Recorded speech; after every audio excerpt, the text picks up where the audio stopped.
Hello everyone, ಇದು ನಿಮ್ಮ ನೇತ್ರ. ಥ್ಯಾಂಕ್ ಯು ಸೋ ಮಚ್ ನನ್ನ ವೀಡಿಯೋ ನೋಡ್ತಿರೋರೆಲ್ಲರಿಗೂ. ಬಟ್ ಪ್ಲೀಸ್ ಸಬ್ಸ್ಕ್ರೈಬ್ ಮಾಡ್ಕೊಳ್ಳಿ, ಯಾರೂ ಸಬ್ಸ್ಕ್ರೈಬ್ ಮಾಡ್ಕೊಳ್ತಾ ಇಲ್ಲ. ನಾನು ಇವಾಗ ಜಸ್ಟ್ ಸ್ಟಾರ್ಟ್ ಮಾಡಿದ್ದೀನಿ, ಇಂಪ್ರೂವ್ ಮಾಡ್ಕೊಳ್ಳೋಕ್ಕೆ ಟ್ರೈ ಮಾಡ್ತೀನಿ. ನಿಮ್ಮ ಸಪೋರ್ಟ್ ನಂಗೆ ತುಂಬ ಇಂಪಾರ್ಟೆಂಟ್ ಅಂತ ಹೇಳ್ತಾ ನಾನು ಈ ವಿಡಿಯೋಲ್ಲಿ ಹೇಳೋಕ್ಕೆ ಇಷ್ಟಪಡೋದು ಬಂದುಬಿಟ್ಟು ಯಾರು ಈ ಸೀಸನಲ್ಲಿ ಟಾಪ್ 5 ಆಗ್ಬೋದು ಅಂತ ನನ್ನ ಅನಾಲಿಸಿಸ್ ಹೇಳೋಕ್ಕೆ ನಾನು ಇಷ್ಟಪಡ್ತೀನಿ. ನಿಮಗೆ ಎಲ್ಲ ಏನನ್ಸುತ್ತೆ, ಯಾರು ಟಾಪ್ 5ಅಲ್ಲಿದ್ದರೆ ಸರಿ ಇರುತ್ತೆ, ಯಾರು ಎಲಿಜಿಬಲ್ ಟಾಪ್ 5ಅಲ್ಲಿ ಇರೋಕ್ಕೆ, ಬಟ್ ಆದರೂ ಯಾರು ಇರಲ್ಲ ಅಂತ ನಿಮ್ಗೆ ಅನಿಸುತ್ತೆ, ಅದನ್ನು ಕೂಡ ನನಗೆ ಕಮೆಂಟ್ ಸೆಕ್ಷನಲ್ಲಿ ಶೇರ್ ಮಾಡ್ಕೊಳ್ಬೋದು. ನನ್ನ ಪ್ರಕಾರ ಈ ಸಲ ಟಾಪ್ 5ಅಲ್ಲಿ ವಿನಯ್ ಕಾರ್ತಿಕ್ ಅವ್ರು ಇದ್ದೇ ಇರ್ತಾರೆ ಅನಿಸುತ್ತೆ. ಯಾಕಂದರೆ ಫ್ರಮ್ ಬಿಗಿನಿಂಗ್ ಅವರಿಬ್ಬರು ಜರ್ನಿ ನೋಡಿದ್ರೆ ತುಂಬ ಚೆನ್ನಾಗಿರುತ್ತೆ. ವಿನಯ್ ಮೇ ಬಿ ಫ್ರೆಂಡ್ಸ್ಗೆ ಸಜೆಷನ್ ಕೊಡೋದಾಗಿರ್ಬೋದು, ಇಲ್ಲಾಂದರೆ ಬ್ಯಾಕ್ ಪಿಚಿಂಗ್ ಮಾಡಿರ್ಬೋದು, ಅದು ಜಾಸ್ತಿ ಮಾಡಿರ್ಬೋದು. ಬಟ್ ಆದರೆ ಅವ್ರು ತಗೊಳ್ಬೇಕಾದ್ರೆ ಅವ್ರ ಸ್ಟ್ಯಾಂಡ್ ಯಾವಾಗಲೂ ತೊಗೊಂಡಿದ್ದಾರೆ.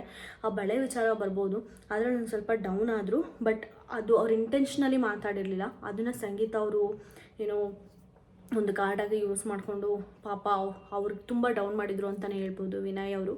ಆ ಇಂಟೆನ್ಷನ್ ವಿನಯ್ ಅವ್ರಿಗೆ ಆಗಿರಲಿಲ್ಲ ಅಂತ ನನಗನ್ಸುತ್ತೆ. ಆದರೂ ಕೂಡ ಅದೊಂದು ಮಿಸ್ಟೇಕ್ ವಿನಯ್ ಮಾಡಿದ್ದು. ಇನ್ನು ಎಂಟೈರ್ ಜರ್ನಿನಲ್ಲಿ ಅವ್ರ ಮಿಸ್ಟೇಕ್ ಅಂತ ಬಂದರೆ ಏನೂ ಇಲ್ಲ. ಎಲ್ಲ ಫ್ರೆಂಡ್ಸ್ ಅಂದರೆ ತುಂಬಾ ಚೆನ್ನಾಗಿ ನೋಡ್ಕೊಂಡಿರೋರಂದರೆ ವಿನಯ್ ಅಂತಲೇ ಹೇಳ್ಬೋದು. ಅಲ್ಲಿ ಕೂಡ ಫ್ರೆಂಡ್ಶಿಪ್ಗೆ ಕೂಡ ವ್ಯಾಲ್ಯೂ ಕೊಟ್ಟಿದ್ದಾರೆ. ಅವ್ರು ಒಂದು ಮಿಸ್ಟೇಕ್ ಮಾಡಿದಂದರೆ ನನ್ನ ಫ್ರೆಂಡ್ಸ್ ಇಲ್ಲಿ ಮನೆಯವ್ರ ಮುಂದೆ ಡೌನ್ ಆಗಬಾರ್ದು ಅಂತ ಅವ್ರು ತಪ್ಪು ಮಾಡಿದ್ರು ಕೂಡ ಅವ್ರ ತಪ್ಪನ್ನ ಕವರಪ್ ಮಾಡ್ಕೊಳ್ಳೋರು. ಅದೊಂದೇ ಒಂದು ತಪ್ಪು. ಆಚೆಯಲ್ಲಿರೋರ್ಗೆ ಹೆಂಗೆ ಕಾಣಿಸುತ್ತೆ ಅನ್ನೋದು ಥಿಂಕ್ ಮಾಡೋದನ್ನ ಎಲ್ಲೋ ಒಂದು ಕಡೆ ವಿನಯ್ ಅವ್ರು ಮರೆತರು ಅನಿಸುತ್ತೆ. ಅದು ಬಿಟ್ಟರೆ ಗ್ಯಾಂಗ್ ಮಾಡಿಕೊಂಡು ಯಾರು ತಪ್ಪು ಮಾಡದೇ ಇದ್ರು ಕೂಡ ಅವ್ರನ್ನ ಎಂಕರೇಜ್ ಮಾಡಿಕೊಂಡು ಆಡಿಯನ್ಸ್ಗೆ ಬ್ಯಾಡ್ ಮಾಡಬೇಕು ಅನ್ನೋ ಬ್ಯಾಡ್ ಪೊಟೆನ್ಷಿಯಲಲ್ಲಿ ವಿನಯ್ ಯಾವತ್ತೂ ನಡ್ಕೊಂಡಿಲ್ಲ. ಸೊ ಒಳ್ಳೆ ವ್ಯಕ್ತಿ, ಸ್ವಲ್ಪ ಕೋಪ ಜಾಸ್ತಿ, ಮತ್ತು ಅವ್ರಿಗೇನಾದರೂ ಅಂದರೆ ಅವ್ರು ತೊಗೊಳ್ಳಲ್ಲ. ಅದು ಒಬ್ಬೊಬ್ಬರ ವ್ಯಕ್ತಿತ್ವ ಒಬ್ಬೊಬ್ಬರಿಗೆ ಇರುತ್ತೆ, ಅದೇನು ಬೇರೆ ಬೇರೆ ಥರ ಇರುತ್ತೆ, ಅದಕ್ಕೇನು ನಾವು ಮಾಡೋಕ್ಕಾಗಲ್ಲ. ಬಟ್ ಎಂಟೈರ್ ಗೇಮ್ ಜರ್ನಿ ಅಂತ ನೋಡಿಕೊಂಡ್ರೆ ವಿನಯ್ ಅವರು 100% ಕೊಟ್ಟು ಆಡಿದ್ದಾರೆ ಅಂತಲೇ ಹೇಳ್ಬೋದು. ಮತ್ತು ಸಂಗೀತ ಗೇಮ್ ಪ್ಲ್ಯಾನ್ನ ಕರೆಕ್ಟಾಗಿ ಅರ್ಥ ಮಾಡ್ಕೊಂಡಿರೋ ಒನ್ ಆ್ಯಂಡ್ ಓನ್ಲಿ ವ್ಯಕ್ತಿ ಅಂದರೂ ಕೂಡ ವಿನಯ್. ಯಾಕಂದರೆ ರೀಸೆಂಟಾಗೆ ನೋಡಿರ್ತೀರ, ಹುಡುಗ ಹುಡುಗಿ ಅನ್ನೋದು ನಿನ್ನ ಬಾಯಲ್ಲೇ ಯಾಕೆ ಬರುತ್ತೆ ಅಂತೆಲ್ಲ. ಯಾಕಂದರೆ ಇಲ್ಲಿವರೆಗೂ ಸಂಗೀತ ಅವ್ರು ಎತ್ತಿ ಹಿಡಿದು ಮಾತಾಡಿರೋ ಪಾಯಿಂಟ್ಸ್ ಅಂದರೆ ಹುಡುಗ ಹುಡುಗಿ ಬಗ್ಗೆನೇ. ಬಳೆ ಆಗಿರ್ಬೋದು, ಮೊನ್ನೆ ವಿಚಾರ ಆಗಿರ್ಬೋದು, ಎಲ್ಲನ ಸ್ವಲ್ಪ ಹೈಲೈಟ್ ಆಗೋಕ್ಕೆ ಮಾಡ್ತಾರೆ. ಮತ್ತು ಮನೆಯವ್ರು ಬಂದೋದಾಗ್ಲಿಂದ ಅಳೋದು ಅದೆಲ್ಲ ಹೇಳ್ದಾಗ್ಲಿಂದ ಅಂತೂ ಓಕೆ ಕ್ಯಾಮ್ರಾ ನನ್ನ ಮೇಲೆ ಫೋಕಸ್ ಆಗ್ತಿದೆ ಅಂದ್ಬಿಟ್ಟು ವಾಶ್ರೂಮ್ಗೆ ಹೋಗ್ಬಿಟ್ಟು ಮಾತಾಡೋದು, ಕ್ಯಾಮ್ರಾ ಆಗಿರೋದಕ್ಕೆ ನಂಗೆ ತುಂಬ ಖುಷಿ ಆಗ್ತಿದೆ ಅನ್ನೋದು, ಹೋಗಿ ಮತ್ತೆ ಇನ್ನೊಂದು ಅಳೋದು, ಜಾಸ್ತಿ ಅವ್ರು ಪಾಸಿಟಿವ್ ಆಗಿ ಹೇಳ್ಕೊಳ್ಳೋದು, ಮಾತಾಡೋದು ಎಲ್ಲನೂ ತುಂಬ ಚೆನ್ನಾಗಿ ಮಾಡ್ತಾ ಇದ್ದಾರೆ. ಇದನ್ನೆಲ್ಲ ಕರೆಕ್ಟಾಗಿ ಕಂಡಿಡ್ಕೊಂಡು ವಿನಯ್ ಅವಳನ್ನ ಕೆಣಕಬೇಡ, ಅವಳನ್ನ ಅಳಿಸ್ಬೇಡ, ಅವಳ ಜೊತೆ ಮಾತಾಡಬೇಡ ಅಂತ ಕಾರ್ತಿಕ್ಗೆ ಸಜೆಷನ್ ಕೊಟ್ಟಿದ್ದು ಮಾತ್ರ ಬೆಸ್ಟ್ ಡಿಸಿಷನ್ ಅಂತ ಅನ್ನಿಸ್ತು ನನಗೆ. ಸೊ ಅವ್ರು ಟಾಪ್ 5 ಇರಲೇಬೇಕು ಅಂತ ನನಗನ್ಸುತ್ತೆ. ಎಲಿಜಿಬಲ್ ಕ್ಯಾಂಡಿಡೇಟ್ ಮತ್ತು ಇರ್ತಾರೆ ಅಂತ ಕೂಡ ನನಗನ್ಸುತ್ತೆ. ಇನ್ನು ಸೆಕೆಂಡ್ ಬಂದುಬಿಟ್ಟು ಕಾರ್ತಿಕ್ ಅವರು ಅಷ್ಟೇ. ಡೇ 1ಇಂದ ಇಲ್ಲಿವರೆಗೂ ಫ್ರೆಂಡ್ಶಿಪ್ ಅಂದರೆ ನಿಜವಾಗ್ಲೂ ತುಂಬ ವ್ಯಾಲ್ಯೂ ಕೊಡ್ತಾರೆ. ಎಲ್ಲರ ಜೊತೆನೂ ತುಂಬ ಚೆನ್ನಾಗಿರೋಕ್ಕೆ ಆದಷ್ಟು ಟ್ರೈ ಮಾಡ್ತಾರೆ.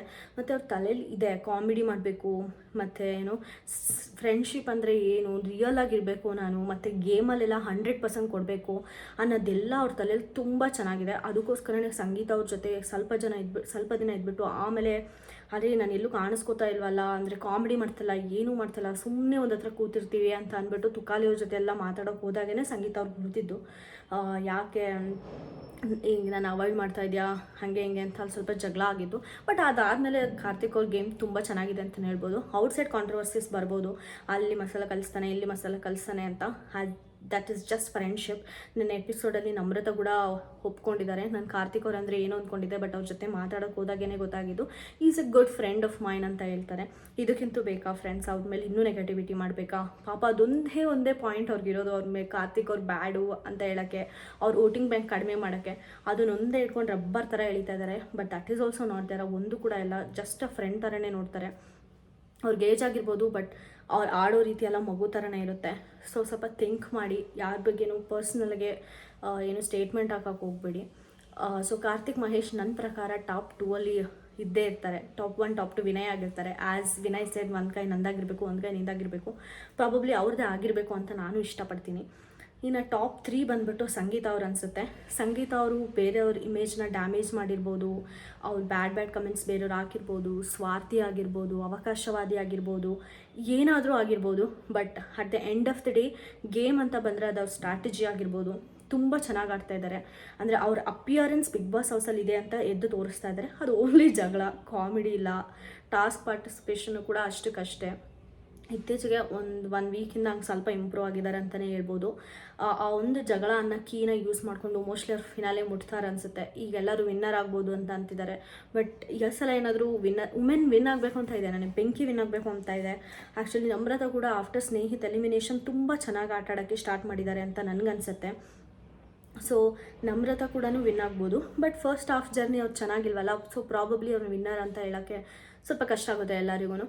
ಬಟ್ ಬೆಂಕಿ ಫ್ರಮ್ ಡೇ ಒನ್ ತುಂಬ ಚೆನ್ನಾಗಿ ಆಡ್ಕೊಂಡ್ಬಂದಿದ್ದಾರೆ. She is eligible to win. Why not her ಅಲ್ವಾ?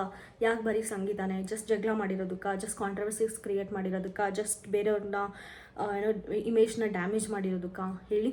ನನಗೂ ಬೆಂಕಿ ವಿನ್ ಆಗಬೇಕು ಅಂತ ತುಂಬ ಇಷ್ಟ ಇದೆ. ಬಟ್ ಆಸ್ ಔಟ್ಸೈಡ್ ಸ್ವಲ್ಪ ವೋಟಿಂಗ್ ಬ್ಯಾಂಕ್ ಚೆನ್ನಾಗಿರೋದ್ರಿಂದ ಮೋಸ್ಟ್ಲಿ ಸಂಗೀತ ಅವರು ಕೂಡ ಟಾಪ್ 3ಯಲ್ಲಿ ಇರ್ಬೋದು ಅಂತ ನನಗೆ ಅನಿಸುತ್ತೆ. ಇನ್ನು ಟಾಪ್ 4 ಆಬ್ವಿಯಸ್ಲಿ ಬೆಂಕಿ ನನಗೆ ಹುಡುಗಿರಿರಬೇಕು ಈ ಸಲ ಫಿನಾಲೆಯಲ್ಲಿ ಜಾಸ್ತಿ ಜನ ಅಂತ ತುಂಬ ಇಷ್ಟ ಇದೆ. ಅದರಲ್ಲಿ ಬೆಂಕಿನೂ ಒಬ್ಬರಾಗಿರಬೇಕು. ಯಾಕಂದರೆ ಡೇ ಒನ್ನಿಂದ ತುಂಬ ಎಫರ್ಟಾಗಿ ಕೊಟ್ಕೊಂಡು ಚೆನ್ನಾಗಿ ಆಟಾಡ್ಕೊಂಡು ಬರ್ತಾಯಿದ್ದಾರೆ. ತುಂಬ ನಿಯತ್ತಾಗಿ ಪ್ರಾಮಾಣಿಕವಾಗಿ ಎಲ್ಲರನ್ನೂ ಅವ್ರನ್ನ ಎಷ್ಟು ಕೆಟ್ಟವಳು, ಹಂಗೆ ಮಾಡ್ತಾಳೆ ಹಿಂಗೆ ಮಾಡ್ತಾಳೆ, ಗಟ್ಟಿಯಾಗಿ ಮಾತಾಡ್ತಾಳೆ, ಅವಳೇ ಏನೋ ಓನರ್ಶಿಪ್ ತೊಗೊಳ್ತಾಳೆ ಅಂತೆಲ್ಲ ಸ್ಟೇಟ್ಮೆಂಟ್ ಮಾಡಿದ್ರು ಕೂಡ ಬೆಂಕಿಯವರು ಮಾತ್ರ ಅವ್ರ ಜೊತೆನೇ ಹೋಗಿ ಮತ್ತೆ ಚೆನ್ನಾಗಿ ಮಾತಾಡಿಕೊಂಡು ಆ ರೀಗೇನ್ ಎನರ್ಜಿ ತೊಗೊಳ್ಳೋದು ತುಂಬ ಇರುತ್ತಲ್ಲ, ತುಂಬ ಕಷ್ಟ ಫ್ರೆಂಡ್ಸ್. ಬಟ್ ಎಲ್ಲೂ ಮನಸ್ಸಿಗೆ ಹಾಕ್ಕೊಳ್ದಂಗೆ ಇದು ಜಸ್ಟ್ ಗೇಮ್ ಅಂದ್ಕೊಂಡು ಪಾಸಿಟಿವ್ ಆಗಿ ತೊಗೊಂಡು ಬೆಂಕಿಗೆ ಒಳಗಡೆ ಬೆಂಕಿಗೆ ಮಾತಾಡಿರೋಷ್ಟು ಒಳಗಡೆ ಇರೋರು ಯಾರಿಗೂ ಮಾತಾಡಿಲ್ಲ ಅಂತಲೇ ಹೇಳ್ಬೋದು. ಬಟ್ ಬೆಂಕಿ ಅದನ್ನು ಓವರ್ ಡ್ರಾಮಾ ಮಾಡಿಕೊಂಡು ಸಂಗೀತ ಥರ ವಾಶ್ರೂಮಲ್ಲಿ ಕೂತ್ಕೊಂಡು ನ್ಯೂಸೆನ್ಸ್ ಎಲ್ಲೂ ಮಾಡಲಿಲ್ಲ. ತುಂಬ ಪಾಸಿಟಿವ್ ಆಗಿ ತೊಗೊಂಡು ಇಲ್ಲಿವರೆಗೂ 100% ಕೊಟ್ಕೊಂಡು ಬೆಸ್ಟ್ ಗೇಮ್ ಆಡ್ತಿದ್ದಾರೆ. ಅದು ಆ್ಯಕ್ಚುಲಿ ವಿನ್ನರ್ಗಿರೋ ಕ್ವಾಲಿಟಿ ಅಂತಲೇ ಹೇಳ್ಬೋದು. ಸೊ ಬೆಂಕಿ ಟಾಪ್ 5 ಇರಲೇಬೇಕು. ಅದು ಟಾಪ್ 3 ಟಾಪ್ 4ಅಲ್ಲಾದರೂ ಇರಲೇಬೇಕು. ಶಿ ಈಸ್ ವೆರಿ ಡಿಸರ್ವಿಂಗ್ ಅಂತ ನನಗನ್ಸುತ್ತೆ. ನಿಮ್ಗೇನು ಅನಿಸುತ್ತೆ ಕಮೆಂಟ್ ಸೆಕ್ಷನಲ್ಲಿ ತಿಳಿಸ್ಕೊಡಿ ಬೆಂಕಿ ಬಗ್ಗೆ.